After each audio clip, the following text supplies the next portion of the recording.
శిథిలాలయం 8వ భాగం. శిఖిముఖి చెట్టు మీద నుంచి దిగి గుహను చేరేసరికి విక్రమకేసరి అతడి వెంట ఉన్నవాళ్ళు పెద్దగా కేకలు పెడుతూ ఎలుగుబంటును వెంటబడి తరుముతున్నారు. బాణం దెబ్బ తింటూనే ఎలుగుబంటు గుహనుంచి బయటకు వచ్చి కొండ దిగి పారిపోయేందుకు ప్రయత్నించింది. కేసరి, ఆ ఎలుగొడ్డును పట్టుకునేందుకు ఎందుకంత శ్రమపడుతున్నావు? ముందు గుహలో ఆ పూజారున్నాడేమో చూడటం అవసరం అన్నాడు శిఖిముఖి విక్రమకేసరిని సమీపిస్తూ. ఆ మాటలు వింటూనే గండుపోతు అనుచరులైన సవరులు, ఇంకెక్కడి పూజారి, మనను మోసగించేందుకు వాడే ఇలా ఎలుగుబంటుగా మారిపోయాడు, వాణ్ణి ఈ ఆకారంలోనే పట్టుకొని నిలువుగా భస్మం చేసేద్దాం అన్నారు. శిథిలాలయ పూజారికి ఉన్నవని చెప్పబడే అపూర్వ శక్తుల్లో శిఖిముఖికి రవ్వంత నమ్మకమున్నది. తాటి చెట్టుపైనుంచి దిగి వచ్చేటప్పుడు గుహలో ఉన్నది ఎలుగొడ్డుగా మారిపోయిన పూజారి అయుండొచ్చనుకున్నాడు. అలాంటప్పుడు ఈ అమాయకులైన శవరయువకులు ఎలుగుబంటును పూజారి అని భ్రమపడటంలో పెద్దగా ఆశ్చర్యపడవలసిందేమీ లేదు. శిఖిముఖి ఇలా ఆలోచించి ఎర్రగన్నును ఎలుగుబంటు మీదకి ఉసిగొలుపుతూ, కేసరి, మీరు ఎలుగును పట్టుకోండి. గండుపోతు ముఠావాళ్ళు అన్నట్టు అది పూజారి అయినా కావచ్చు, అయినా కాకపోయినా వాళ్లకు మనం కోపం తెప్పించటం ఎందుకు? నేను ఈ లోపల గుహలోకి పోయి ఆ దుర్మార్గుడు చీకట్లో ఎక్కడైనా నక్కి ఉన్నాడేమో చూస్తాను అని చెప్పి గుహలోకి వెళ్ళాడు. గుహలో జాగ్రత్తగా పరీక్షించిన మీదట శిఖిముఖికి శిథిలాలయ పూజారి అందులో కొన్నాళ్లపాటు ఉన్న గుర్తులు కనిపించినాయి. గుహలో ఒక మూలగా పులిచర్మం ఒకటి పరిచి ఉన్నది. మరో మూల వంట చేసుకునేందుకు సిద్ధంగా ఉంచిన పొయ్యి, కొన్ని పాత్రలు కనిపించినాయి. పొయ్యి పక్కనే చమురుతో బాగా తడిపి ఉన్న 2 దివిటీలు బండరాళ్లకు ఆనించబడి ఉన్నవి. ఇవి తప్పిస్తే పూజారి గుహ నుంచి పారిపోయేందుకు మరో రహస్య ద్వారం ఉన్న సూచనలు శిఖిముఖికి కనిపించలేదు. కారణమేదైనా గావచ్చు, అతడు ఇప్పటికీ చాలా గంటల క్రితమే గుహ వదిలిపోయాడు. తప్పించుకునే ప్రయత్నంలో ఎలుగొడ్డును మహా తెలివిగా ఎందుకు ఉపయోగించుకున్నాడు? దొరికినట్లే దొరికి తప్పించుకున్న శిథిలాలయ పూజారి జిత్తులమారితనానికి శిఖిముఖి అబ్బురపడిపోయాడు. గుహ బయట నుంచి విక్రమకేసరి పిలుపు వినిపించింది. శిఖిముఖి వెంటనే బయటికి వచ్చాడు. ఎలుగొడ్డును ఎత్తైన రాళ్ల మధ్యకు తరిమి సవరులు దాని మెడకు తాడు తగిలించేందుకు తీవ్రంగా ప్రయత్నిస్తున్నారు. మరోవైపున ఎర్రగండు రాళ్ల మధ్య ఉన్న ఒకే ఒక ఇరుగు దారి నుంచి అది బయటకి పారిపోకుండా అక్కడ నిలబడి దిక్కులదిరేలా పెద్దగా మరుగుతున్నది.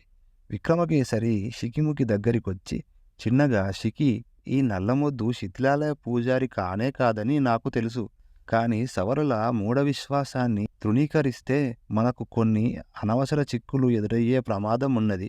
పైగా వీళ్ళు తమ నాయకుడైన గండుపోతుతో ఎలుగుబంటుగా మారిన పూజారిని మనమే చేజేతులా జారవిడిచామని చెప్పి తీరతారు. అతడికి పూజారి తంత్రశక్తుల్లో పూర్వ విశ్వాసం ఉన్నట్లు కనబడింది.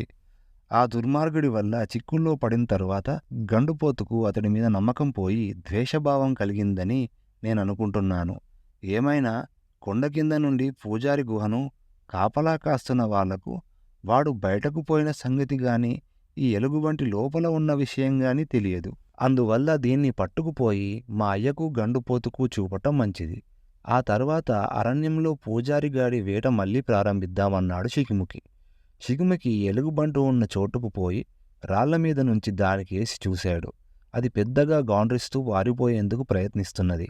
శిఖిముఖి చుట్టూ కలయి చూసి అల్లంత దూరంలో ఉన్న పొదల మీద అడవి తీగల్ని కోసుకువచ్చి వాటిని తాడుగా పేని ఉచ్చువేసి దానిని ఎలుగుబంటి మెడ మీదకి గురిగా విసిరాడు. అది ఎలుగుబంటి మెడకు తగలగానే ఉచ్చు గొంతుకు బిగిసేలా 2 చేతులతో బలంగా లాగాడు. ఎలుగుబంటు మరింత పెద్దగా గోండ్రిస్తూ చేతులతో తాడును తెంచేందుకు ప్రయత్నించింది.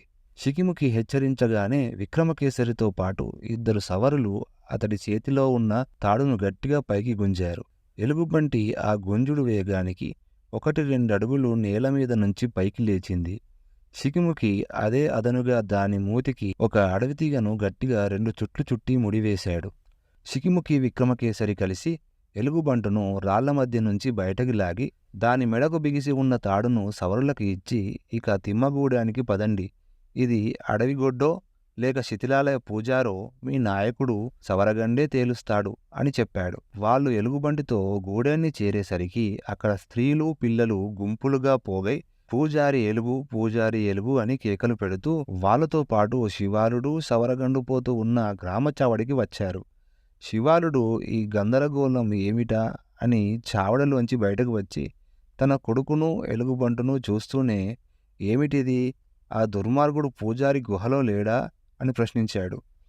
పూజారి గుహలో నుంచి ఎప్పుడో పారిపోయాడు. ఆ సంగతి కాపలా వాళ్లకు తెలియకుండా ఉండేందుకు ఈ ఎలుగుబంటును గుహలో కట్టివేశాడు అని శిఖిముఖి అక్కడ జరిగినదంతా తండ్రికి చెప్పి, గండుపోతు కులం వాళ్లకు ఈ ఎలుగే శిథిలాలయ పూజారి అన్న నమ్మకం ఉన్నది. అందుకనే దీన్ని ఇక్కడికి పట్టుకొచ్చాం. గండుపోతు కూడా దీన్నోసారి చూడటం బావుంటుంది. అతడు చెప్పితే తప్ప అతని మనుషులకు నమ్మకం కలగదు అన్నాడు. ఈ లోపల గండుపోతును అతడి అనుచరులిద్దరూ భుజాలు పట్టుకొని చావిడి బయటకు తీసుకువచ్చారు. అతడు తన అనుచరులు చెప్పినదంతా విని ఎలుగుబంటుకేసి గుచ్చిగుచ్చి చూస్తూ, ఆ పూజారి కుక్క ఎంతకైనా సమర్థుడే, ఎందుకైనా మంచిది. ఈ మెకాన్ని ఇంటికి తీసుకుపోయి నా కూతురు నాగమల్లికి ఒప్పచెపుతాను.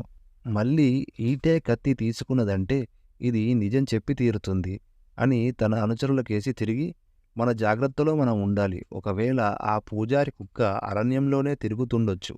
మన గూడెలన్నింటికీ కబురందించండి. ఆ దుష్టుణ్ణి పట్టుకునేందుకు ప్రయత్నం చేయండి అన్నాడు. గండుపోతు అనుచరులు ఎలుగుబంటును వెంట తీసుకొని అక్కడ్నుంచి వెళ్ళిపోగానే శివాలుడు స్నేహపూర్వకంగా సవరగండుపోతు భుజం తట్టి, గండుపోతూ, ఇక మేం మా పల్లెకు వెళతాం. పూజారి మనకు అనవసర విరోధం తెచ్చిపెట్టాడు. అదంతా మరిచిపోదాం. నీ గాయాలు మాని త్వరలో ఆరోగ్యం కలుగుతుందని నమ్ముతున్నాను. నా కొడుకు తొందరపాటుకు విచారిస్తున్నాను అన్నాడు. ఆ మాటలకు గండుపోతు బిగ్గరగా నవ్వి, తొందరపాట? ఆ వయసుకు ఆ మాత్రం తొందరపాటు లేకపోతే పెరిగి పెద్దయిన తర్వాత ఎందుకు పనికొచ్చేట్టు? నేను వయసులో ఉండగా కాబోయే మామ మీద ఇలాంటి మోటు సరసమే ఆడాను. నా కూతురు నాగమల్లితో పోలిస్తే నీ కొడుకు శిఖిముఖి ఎంతో మెదకుడిగా కనిపిస్తాడు. మీరంతా మా గూడెనికి వచ్చి రాత్రికి నేనిచ్చే విందు భోజనం తినాలి. ఈ లోపల ఆ పూజారి కుక్క ఎక్కడ ఉన్నది తెలిసినా తెలియవచ్చు అన్నాడు. ఈ ఆహ్వానం అంగీకరించడమా మానటమా అన్నట్లు శివాలుడు తన కొడుకుకేసి విక్రమకేసరికేసి చూశాడు. వాళ్ళిద్దరూ ఏ భావం కనబరచలేదు. కాని ఆ ఇద్దరి కళ్ళు గండుపోతు మీదే ఉన్నవి. అతడు మరేదైనా కుతంత్రం పన్నుతున్నాడేమో అన్న అనుమానం వాళ్ళను పీడిస్తున్నది.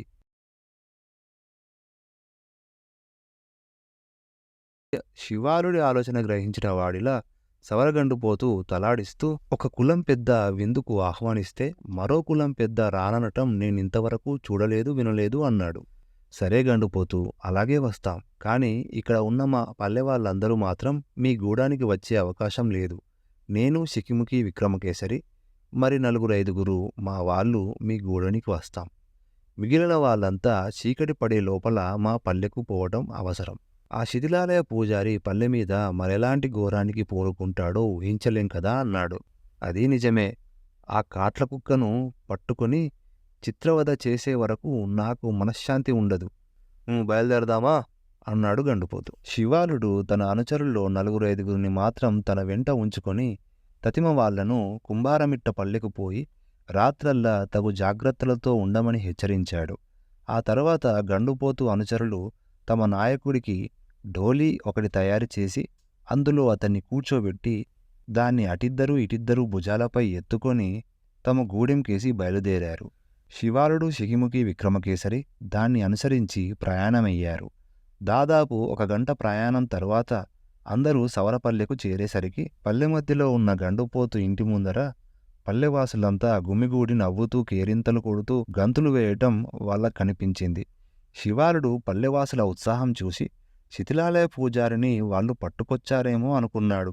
కాని తీరా దగ్గరకు పోయి చూస్తే గండుపోతు కూతురు నాగమల్లి గుహ దగ్గర దొరికిన ఎలుగుబంటు చేత రకరకాల ఆటలు ఆడిస్తున్నది. ఇప్పటికిప్పుడు పట్టుకున్న ఆ క్రూర మృగాన్ని ఇంతలోనే నీ కూతురు ఎలా మచ్చిక చేయగలిగింది అంటూ శివాలుడు ఆశ్చర్యపోయాడు. సాహసమే సవర మహాలక్ష్మి అన్నారు పెద్దలు. నా కూతురు సాహసంలో ధైర్యంలో నాకు సమానురాలు. మీ శిఖిముఖి దానికి ఉజ్జి అవునా కాదా అన్న సంశయం నన్ను బాధిస్తూనే ఉన్నది.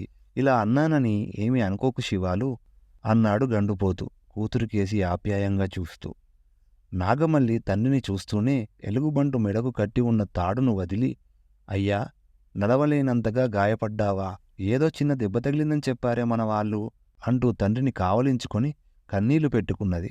తగిలిన గాయం చిన్నదేనమ్మా, కాని ఎడంకాలికి లేదో కాస్త గండుపోతూ నవ్వుతూ షికిముకి కేసి చేయి చూపి, అంత సవర గండుపోతును డోలీ ఎక్కించిందెవరో తెలుసా? ఆ కోడెకాడు షికిముకి. పైకి చూడ్డానికి అలా కనపడుతున్నాడు కాని ఎంత తెగువ, ఎంత గుండెబలం అన్నాడు.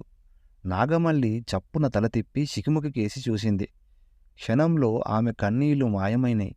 కోపంతో ఆమె కళ్ళు ఎర్రబడినాయి. ముక్కుపుటాలు అదిరినాయి. ఏదో అనబోయినదల్లా ఆగి చప్పున తల పక్కకు తిప్పుకున్నది.